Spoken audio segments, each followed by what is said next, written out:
Ladies and gentlemen, thank you for standing by and welcome to the Mogo Q3 2020 Financial Results Conference Call. At this time, all participants are in a listen-only mode. After the speaker's presentation, there will be a question-and-answer session. To ask a question during the session, you will need to press star 1 on your telephone. Please be advised that today's conference is being recorded. If you require any further assistance, please press star 0. I would like to hand it over to Craig Armitage, Investor Relations. Thank you. Please go ahead. Thank you, Mike, and thanks for joining us today. Just a couple of quick notes before we get started. First, today's call will contain forward-looking statements that are based on current assumptions and subject to risks and uncertainties that could cause actual results to differ materially from those projected. The company undertakes no obligation to update these statements except as required by law.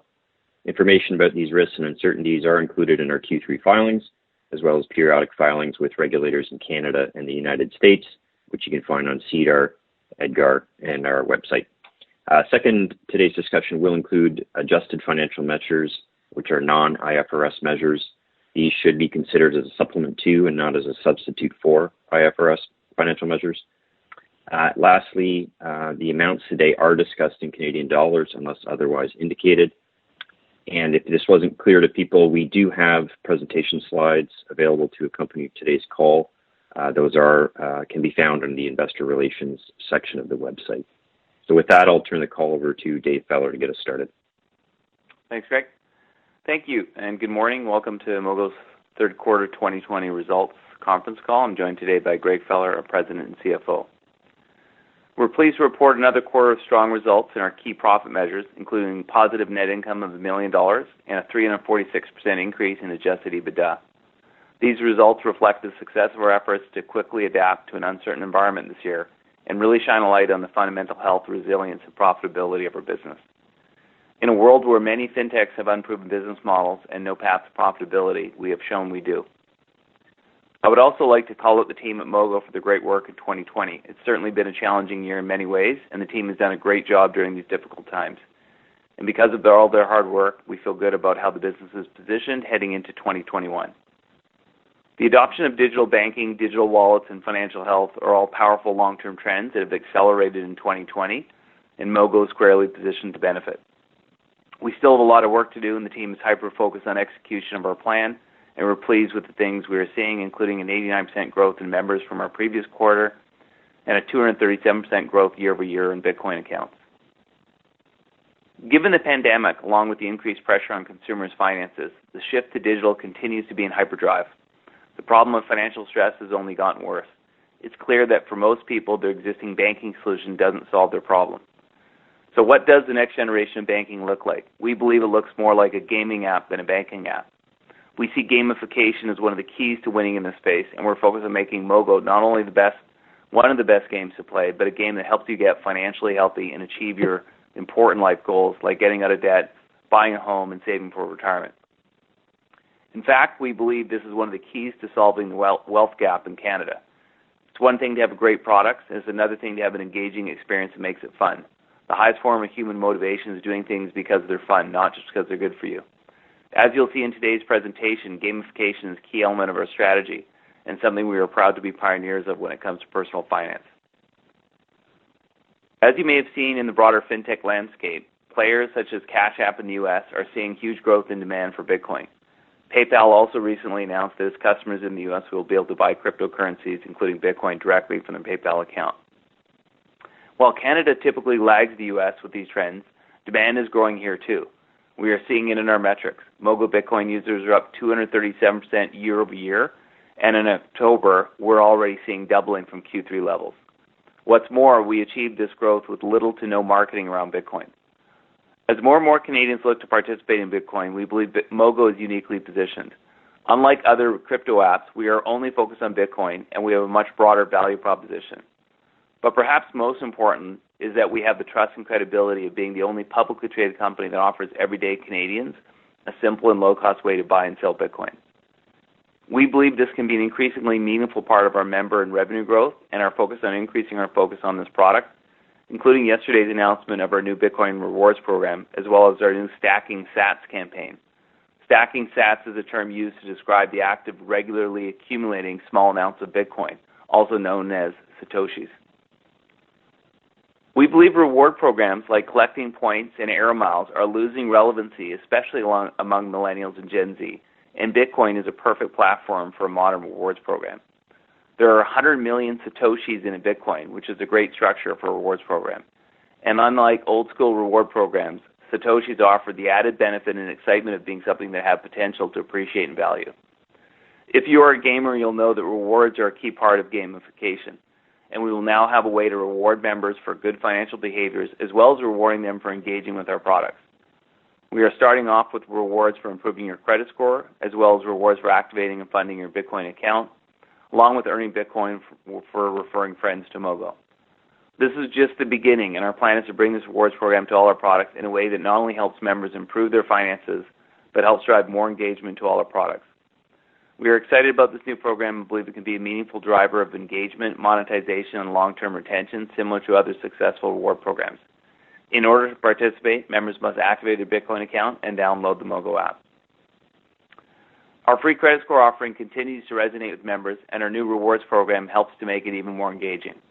Every month, members will now have an opportunity to earn Bitcoin. Our credit score experience is evolving from simply monitoring someone's score to really helping them improve it, something that millions of Canadians are focused on doing. All members can now earn Bitcoin by achieving what we call rockstar status, which is a credit score of 850 or above, something that only about 10% of Canadians currently have. We also have a category for most improved monthly player, i.e. the member that improves their credit score the most. This player can win 1 million sats, which is worth about $200. This now directly ties credit score with our Bitcoin account, i.e. to participate, members need to sign up and activate their Mogo Bitcoin account. This new reward program is the only one of its kind in Canada where Canadians who want to improve their score or simply just monitor it can earn and win Bitcoin, a truly differentiated and compelling value proposition. In Q3, we launched our new carbon offsetting feature for the Mogo card. This is the first card in Canada that helps you control your spending while also offsetting your CO2 as you spend, and all for free. CO2 continues to be the primary cause of climate change, and recent surveys show that it is a top concern of both millennials and Gen Z. Still early days in this new product, but we're very pleased with the initial results. We've seen a 66% increase in average spend per user, and this is especially impressive considering we took away a cashback incentive and replaced it with a more profitable carbon offsetting model. We're also excited about a new feature that we just launched called Rainforest Mode. Users who log into their dashboard get to experience the sounds and even the visuals of the Amazon rainforest. This brings our carbon offsetting project of protecting the Amazon rainforest to life and creates a very cool experience that also helps our members be more mindful around their spending. Think about it like a mindfulness app like Calm integrated into our spending account. The initial feedback on this experience has been excellent, and it's something that until you experience it, you won't appreciate how impactful it can be. I promise you this isn't anything like logging into your banking app and takes gamification of money to the next level. Also starting to get some really strong and positive feedback from users on how much they're loving this new experience. The market opportunity is massive, with almost $1 trillion a year in spending happening between cash, credit, and debit cards in Canada. We also believe that we will continue to see a shift in consumers moving away from credit cards towards the control of prepaid cards like the Mogo card, given the improved ability to control spending and avoid debt, as well as the continued trend of moving away from cash, and a prepaid card like Mogo is the equivalent of digital cash. Like our other products, we are also planning on incorporating a new Bitcoin rewards program, beginning with rewarding new users for signing up and becoming active card users. Again, the goal is to reward members for becoming active users of our products while also helping them get control of their spending and financial health. As I mentioned earlier, free ID fraud protection launched in Q3 has been a key driver of helping us achieve a 79% increase in new member growth in Q3 versus the previous quarter. This is a must-have product for every Canadian, as every one of us is more at risk of ID fraud than ever before, as our lives continue to go more and more digital. And in fact, recent data shows that 75% of Canadians have had their data breached in the last 12 months. This is also something that you would have to pay about $240 a year to get from the credit bureaus, and Mogo is our first to offer it for free. So if you haven't signed up for it yet, get on it. Today, there are about 20 million Canadians who are eligible for this product in the markets we serve, and we are currently protecting less than 2%, so lots of room for growth. To date, we've already sent out over 370,000 alerts, and 30% of our new members have received an alert in the first 60 days. And we're just beginning to hear from our members on how much they're loving this. Alerts let you know who has done an inquiry in your bureau, and it's here that you have a chance to stop ID fraud from happening, i.e. stopping someone from getting a loan in your name. None of us can prevent ID theft, but we all have an opportunity to minimize the risk of ID fraud before it happens. And if you become a victim, it can cause a lot of problems, including preventing you from getting a mortgage or qualifying for a loan.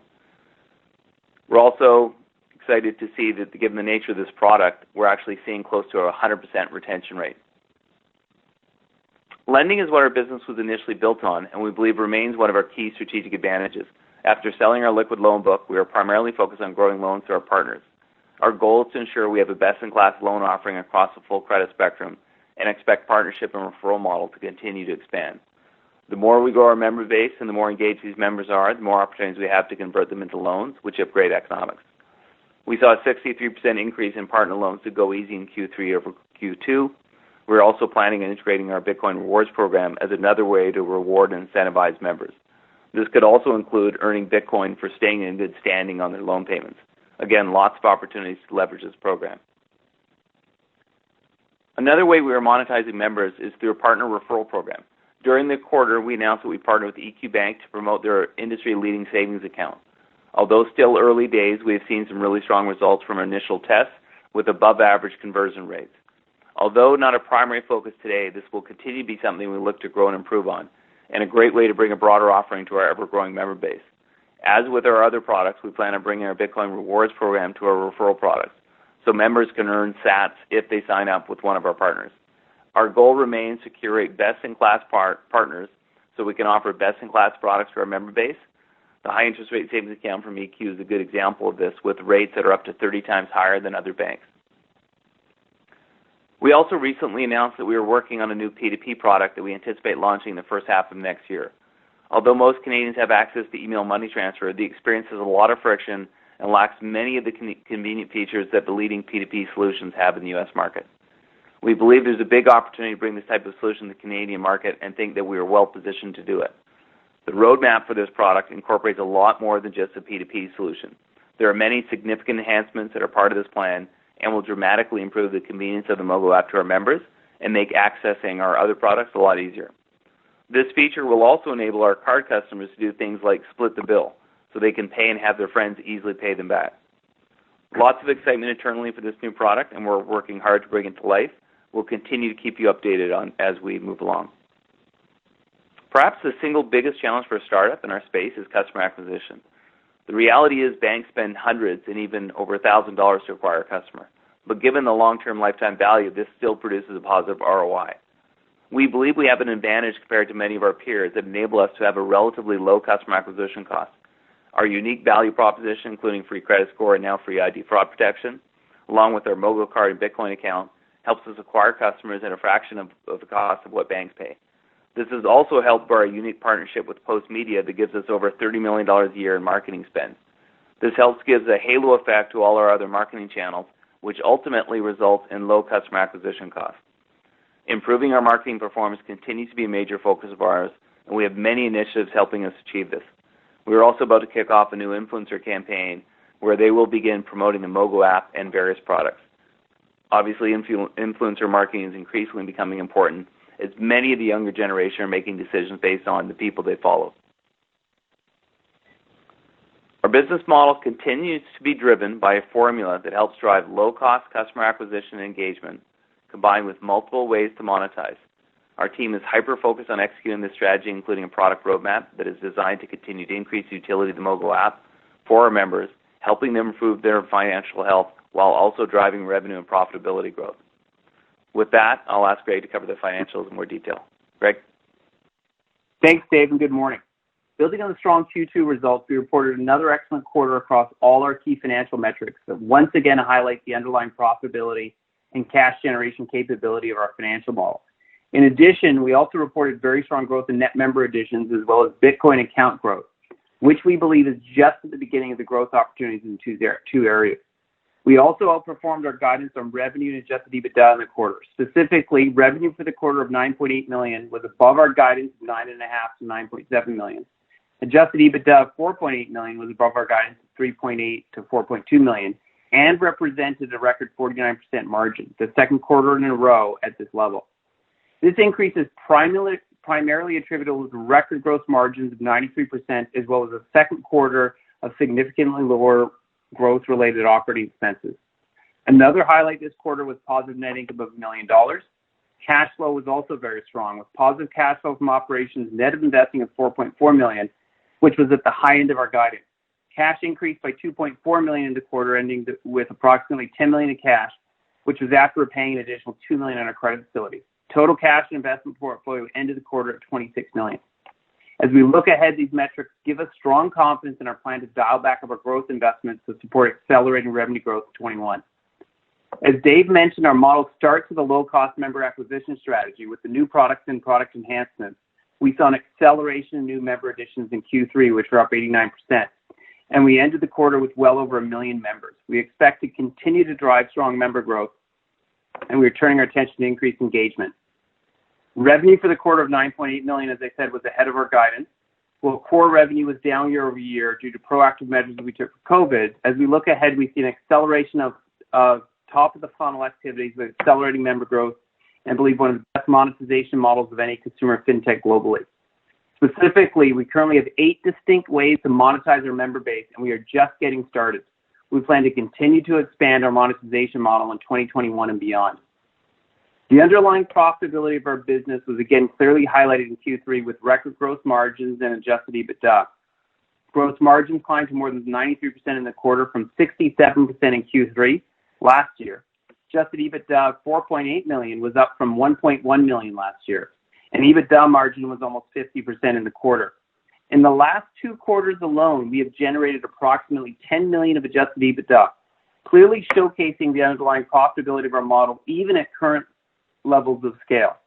This gives us increased confidence in resuming growth-related investment, in particular product development and marketing, as we take full advantage of the accelerating shift to digital banking and Mogo's unique position in the Canadian market.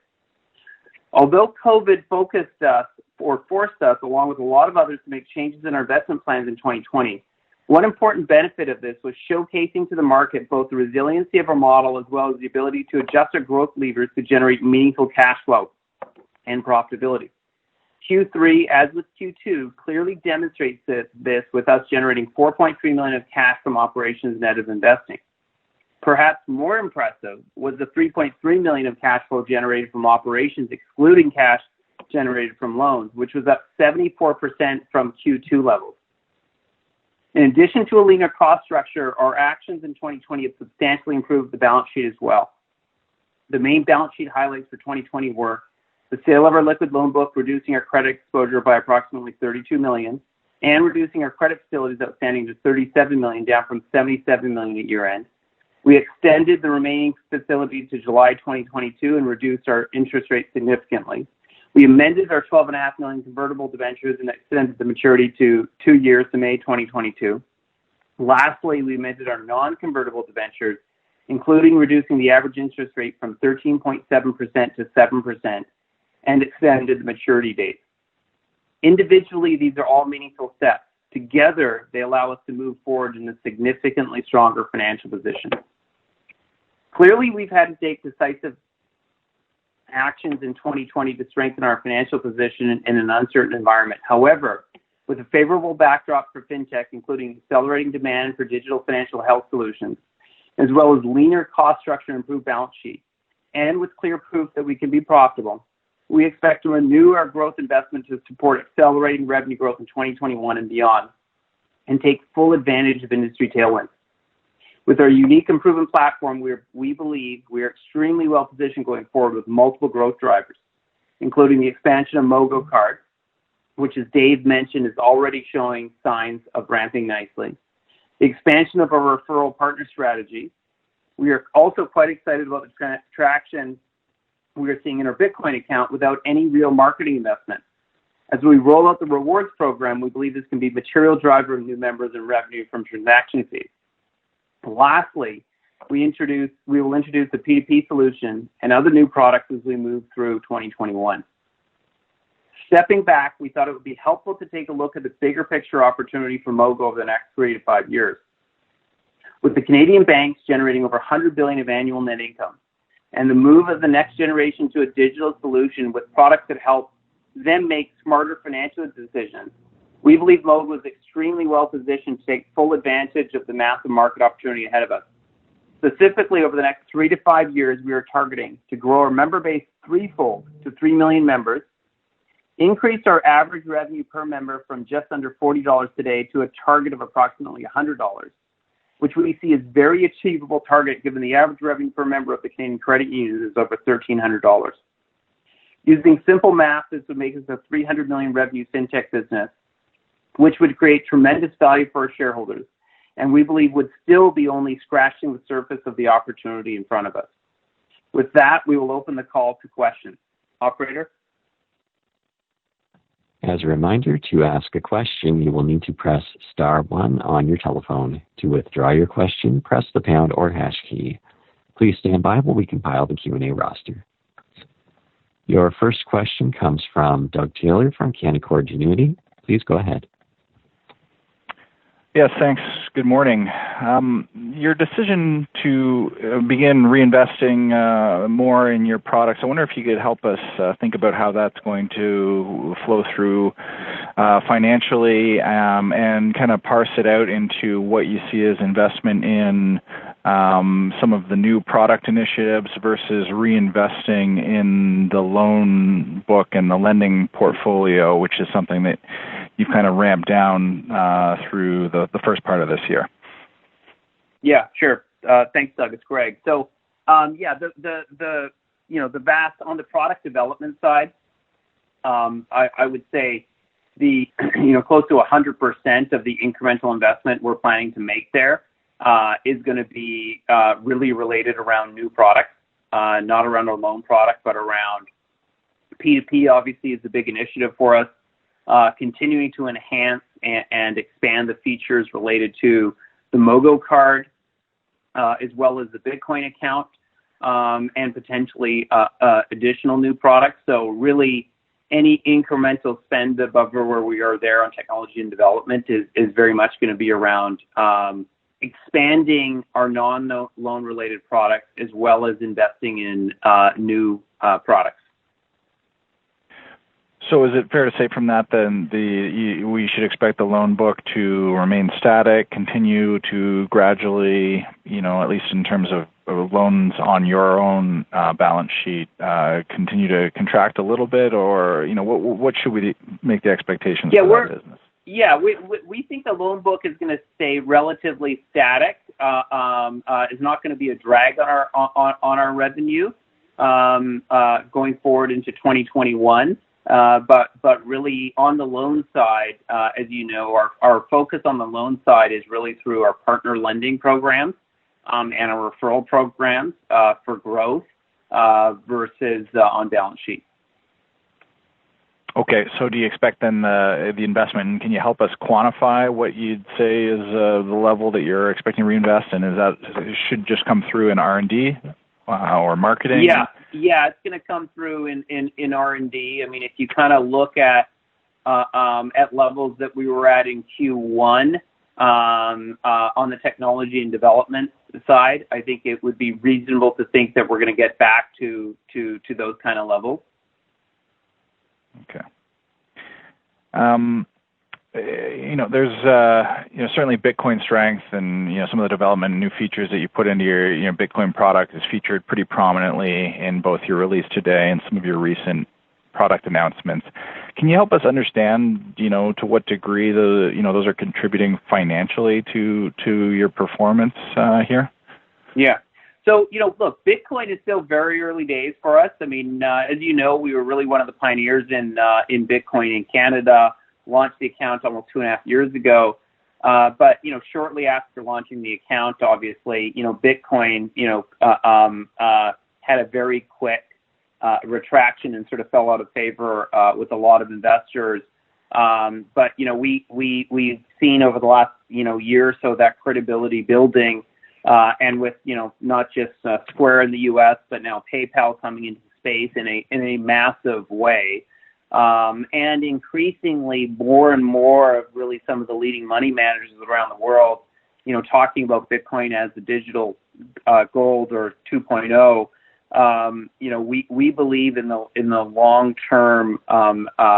We believe in Bitcoin as a long term asset class, and so we are going to continue to focus on that product as a core product that Mogo delivers. It's really something that competitively differentiates us from all the traditional financial institutions in Canada as well. We are starting from a low base on those products. So today they're still not a meaningful driver of revenue, but as Dave mentioned, we are seeing, very significant increase in those, so we do expect those to start becoming more meaningful as we move into the quarters in 2021. Okay. Last question for me, and then I'll pass the line. Any update on the monetization efforts for some of the other assets that you came with the Difference Capital transaction? We haven't spoken about those in some time. So nothing specific to update. What I will say is, there are a number of those the companies in that portfolio have seen positive signs in their business, and two of our big holdings have done growth-related debt fundings in the last 6 months, as well as one Hootsuite brought on a new CEO. So I think we're seeing a lot of and those three companies would make up at least 50% of our portfolio. So we are seeing some positive signs there, and we do think that we are likely to see a monetization opportunity in 2021 as at least one of those investments for us. Okay, I appreciate that. I'll pass the line. Thank you. Thanks. Your next question comes from Suthan Sukumar from 8 Capital. Please go ahead. Good morning, guys, and congrats on the quarter. Thank you. As my first question for me is on your new ad campaign. So, I mean, this quarter you saw a nice lift sequentially in new member ads, and that was pre-rollout of the campaign. Can you touch on what early trends you're seeing now from a new member ads perspective with the campaign live? So this is Dave. When you talk about the new campaign, so again, one of the campaigns that we actually are about to kick off, we actually haven't kicked off, is essentially the new Bitcoin campaign. So as we had mentioned, the growth we saw in Bitcoin, including going into Q4. So as I mentioned in my comments, October, we're actually seeing a significant increase from previous months. And we have yet to market Bitcoin. So we literally have just completed the creative and the ads. Obviously just announced the new Bitcoin rewards program. We have yet to actually, basically market that in any way, and that should be kicking off later this month. So we kind of see that as incremental growth from what we're currently doing. So all of our existing campaigns will continue. As we mentioned, free identity fraud protection has definitely helped accelerate growth. So when we run these campaigns, we're always testing our value prop and seeing what actually performs better. And the addition of free identity fraud protection has significantly improved the performance from just marketing, say, free credit score. So we anticipate that adding in Bitcoin, especially with what we're seeing, is going to obviously accelerate that our member growth. And we also have yet to announce this new rainforest mode that we just talked about in the presentation. So that's a new feature. We're actually expecting to do a release on that shortly, and then also begin marketing that as well. So I'd say those are the two kind of net new campaigns that we plan on launching later this month that should help accelerate what we're currently seeing. Okay, great. And kind of with respect to this, call it new cohort of users coming in via, Bitcoin, the free Mogo Protect offering, and obviously the prepaid card, is there anything notable you guys could call out with respect to kind of user behavior in terms of engagement and other product adoption on the platform? Yeah, I mean, as I mentioned, I think one of the most interesting things, quite frankly, we were surprised at the level of activity that we're seeing in terms of how many alerts we're actually sending out to new members. So the fact that 30% of new members get an alert within the first 60 days is great, because that obviously, if you sign up for free identity fraud protection, we're automatically sending out a biweekly alert if there are no alerts, just to let you know that all is clear. But for those 30% that are actually seeing alerts, you can imagine that definitely drives more engagement, and ultimately also in the NPS, we're starting to do Net Promoter Score surveys, which is typically a precursor for even sharing, right? One of the channels from a marketing perspective we're really focused on is increasing word of mouth, referral, et cetera. The precursor for that really is a strong Net Promoter Score, right? So anything we can do to increase the actual experience, the value prop, especially, for example, on Protect, that's actually where essentially it becomes another way to monetize. Obviously, referrals are a lot cheaper than traditional marketing. A lot of referrals are obviously free. Free identity fraud protection is something that once you have it and you experience it, and it obviously helps you, you're literally going out of your way to tell your friends and family, hey, you have to get this thing, especially when others are charging $240 a year for it.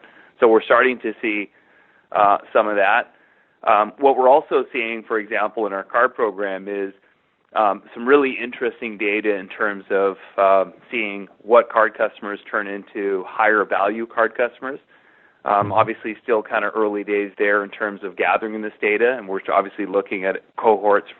Every month we look at different cohorts, July, August, September. We continue to see an improvement in those cohorts, and that continues to give us more and more data in terms of what are the kind of merchants and companies that the higher value users are shopping at, and that gives us the ability to kind of better target that in our marketing campaigns as well. So all of this data just gives us better information to better expand and target in our marketing side. And we expect that the other key point I wanted to mention again on identity fraud protection is the low churn, right? For example, credit score monitoring, there's a lot of people out there that, have a credit score. Obviously, everybody has a credit score, but many people say, hey, it's never been an issue for me. I've always managed to get the credit, don't really care about it. There's nobody, if you talk to, that once they understand identity fraud that says, oh, I don't need identity fraud protection. Everybody needs it, whether or not you're checking your credit score or not, because if you become a victim, it's a real hassle, right? So the fact that product essentially almost has a zero churn, because once you have it, is not something where you're saying, hey, I want to get rid of. So when you think about how difficult it is, especially in financial services, to acquire a customer, to give a customer a reason to download the app, give us their information. We're essentially obviously tracking their bureau as well for a lot of these alerts. That's a big deal, right? And it's from there that we obviously look to continue to kind of build up that trust and credibility. And also that then ties into even our Bitcoin rewards program, where just like credit score, we're now tying Bitcoin in, i.e. if you're tracking your credit score, you now have a reason to get a Bitcoin account. Bitcoin account is also where we drive monetization. We're going to be doing the same thing with Protect, right? And it really is about building that trust and credibility. And we absolutely see, the other key thing is we see typically a 5 times increase in retention and engagement if somebody downloads the app. And the nice thing about identity fraud protection, you have a much higher likelihood to download the app given the nature of it. That's where you're going to get the alerts. And obviously the formula is simple. The more engaged and the more you retain that member, the higher the percentage of those members you end up converting and monetizing into those other products. So Suthan, just to add to that, I mean, you know yourself, if you're tracking Bitcoin or tracking a stock, and with Bitcoin, people are putting alerts on their phone. Hey, tell me when it's over X or under Y. You can get multiple alerts a day, and it's an engaging alert. It's something that you actually care about, right? So that really is, from an engagement perspective, a huge product for us. You think of credit score, as Dave said, or even identity fraud protection, although those are great, valuable products, you don't drive that daily user engagement. And daily user engagement increases probability of monetization.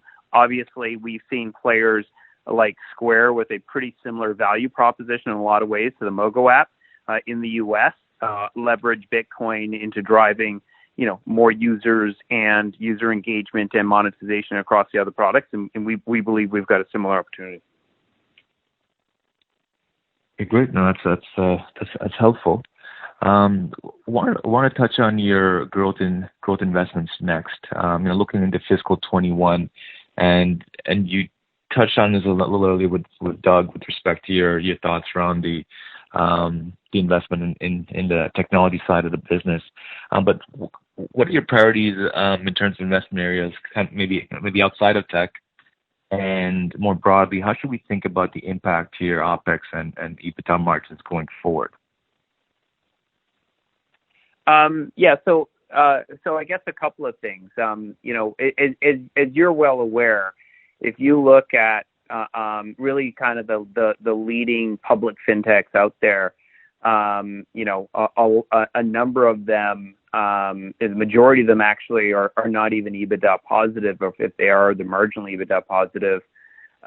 But they're seeing a lot of investor interest because they are investing in their platform and driving growth in a massive market opportunity. And we believe that we have a very similar opportunity for Mogo in Canada. The key criteria, though, or a key element of that is that investors in the market have to believe in the underlying profitability of your model so that they will actually, give you credit for investing in driving growth. And I think one of the big milestones of the last couple of quarters, which wasn't planned but happened because of COVID, is that fundamentally we believe we proved out the underlying profitability of our model. So if we're at close to a $10 million a quarter revenue with, close to 50% EBITDA margins, I'd say that's unheard of. There's not a lot of companies that can generate that kind of EBITDA margin at that kind of scale. Now what we'd like to do is take some of that EBITDA and start investing it in driving accelerating revenue growth. And we believe that with the proof points we've had over the last couple of quarters, I think there was a view that maybe Q2 was a fluke, and now I think we're showing the market that Q2 wasn't a fluke from a profitability and cash flow perspective.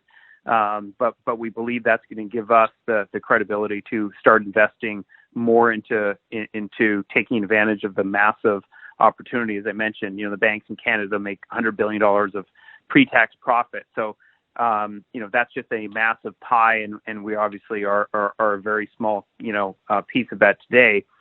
So we want to take advantage of it. We think we've got a unique value proposition from a product perspective and scale. There's really nobody else in Canada that has that, and we want to take advantage of it. So we want to start, investing more of our EBITDA and cash flow into growth, and so you're going to start to see us ramp that up in Q4. And we believe that, if we can continue to show accelerating growth, that the market's gonna reward us for investing in this big opportunity, especially with the clear understanding of the underlying profitability of our model. Got it. Thank you. And guys, I think the last one for me is just on the peer-to-peer payments. I think I might have missed some commentary in the opening remarks, but could you provide an update on the timing on the go-to-market for this? And it sounds like you guys have an expanded scope for the offering in mind. Could you also speak on that a bit as well, please? Thank you. Sure, Dave. So we're basically saying that we plan on launching P2P, peer-to-peer, in the first half of next year. And in terms of the scope, we're calling it peer-to-peer, but the reality is there's a whole bunch of enhancements and benefits that we expect to come out of this. One of them, for example, is we're improving our onboarding experience. Today, for example, there is a percentage of members that actually don't qualify for the card and don't qualify for a Bitcoin account because of certain requirements from a kind of KYC perspective. And these enhancements will essentially eliminate that and improve the percentage of members. Therefore, we have more growth opportunity for those products. That's just a function of, again, of the P2P roadmap. The other thing, too, is if, for example, you look at, say, the Cash App down in the U.S., they essentially have one single account, and from that account, when you open it and you open your peer-to-peer account, you connect your bank account, you then can obviously transfer fund money in there and transfer money to and from friends. But from the same balance, you can get the card, you can start using the card, or you can buy Bitcoin. The way Mogo is set up today is you have a separate account for your card, you have a separate account for Bitcoin, and we're essentially planning on moving more towards a Cash App model. And what that does is there's a lot less friction to, for example, want to go from peer-to-peer to, say, getting the card, because you now have the ability to, say, use the card to access that cash balance, right? Same thing as it relates to Bitcoin. So, and you also have essentially one experience where you've connected your accounts.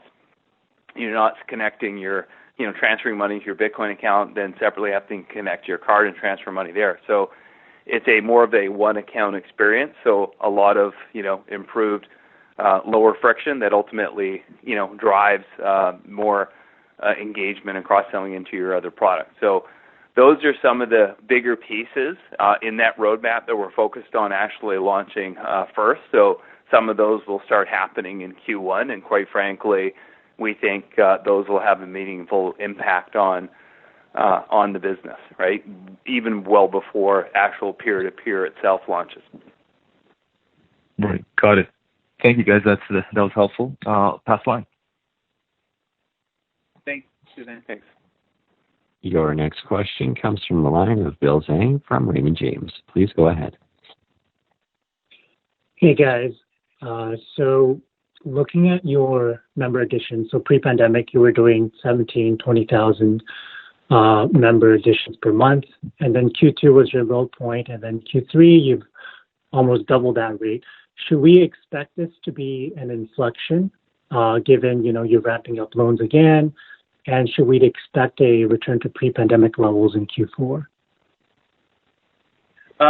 So yes, Greg. So I would say, we absolutely expect to see a continued acceleration of net member additions in Q4 and, quite frankly, in 2021. And we expect that, we will, in the next few quarters exceed where we were from a net member additions pre-pandemic. Okay, that's great news. And it's also good to hear that your average spend on the card is up 66%. What is the dollar amount there? And are the number of Mogo Spend users increasing? And what's been the attachment rate there?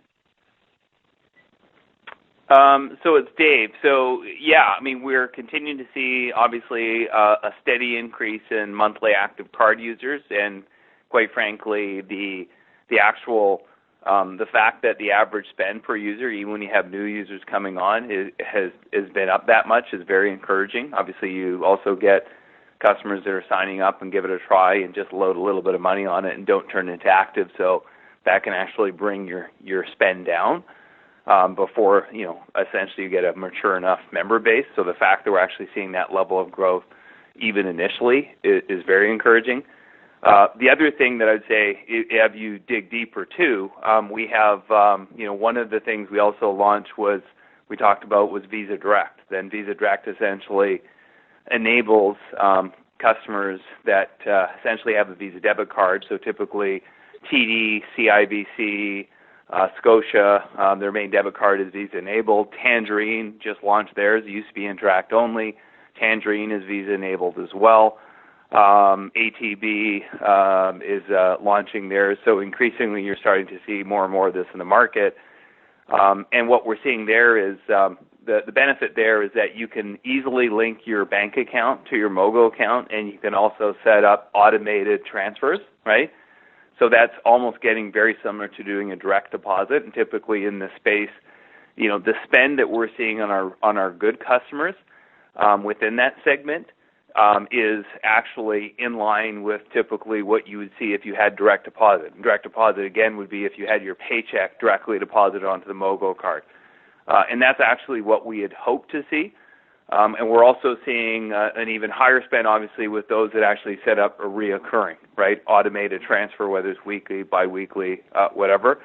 And I can say that, without disclosing the actual number, those are definitely kind of based on all the other programs we're seeing out there, best in class type numbers. So very encouraged with the results there. Okay, great. And I noticed for this quarter there was a nice drop in the interest rate expense. Is that a good run rate to use going forward? So yeah, on the interest rate expense, what isn't in this quarter is a non sort of cash related expense related to the revised terms of the debentures. So that's gonna show up in Q4, although it's it's majority of that will be non-cash. But the level will be somewhere between what we reported Q3 on interest, debenture interest, and what we reported in Q2. Okay, that's great. And one last one for me. Any guidance on the cash flow for Q4? Yeah, we're not giving guidance on cash flow for Q4. I think, we've obviously signaled that, our focus and our bias is now offense, not defense, investment mode. I think we've proven here over a couple of quarters that, basically on a dime, if we need to throttle back our growth levers, we can generate meaningful cash flow. We're talking about a business that's generated, between 45 and 70% cash flow relative to revenue in the quarter. I think we feel pretty good about our ability to do that. We're not giving guidance on cash flow in Q4, but obviously, we are making it clear that our bias is towards investing in growth, knowing that we've got our hand on the levers if we need to, adjust those at any point in time.